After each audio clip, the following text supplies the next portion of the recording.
A botched marble installation at a construction project led to a flurry of lawsuits.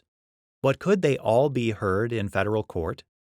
The Sixth Circuit Court of Appeals answered yes, in LASA per l'industria del Marmo Societa per Azioni versus Alexander. The city of Memphis, Tennessee, hired Southern Builders to construct a new city hall. Southern Builders posted a performance bond for which Continental Casualty was the surety. Southern Builders then subcontracted with Alexander Marble and Tile Company, or Alexander for short, to supply the marble for the building.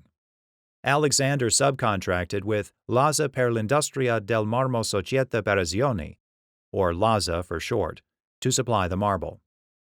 LASA sued Alexander, Southern Builders, Continental Casualty, and the city of Memphis in federal district court, alleging that it had fully performed under its contract and was owed an unpaid balance.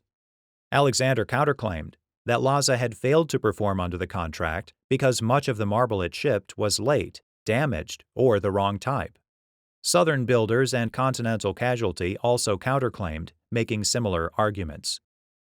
Alexander then filed a cross-claim against Southern Builders, Continental Casualty, the city of Memphis, and A.L. Idolot, the project's architect.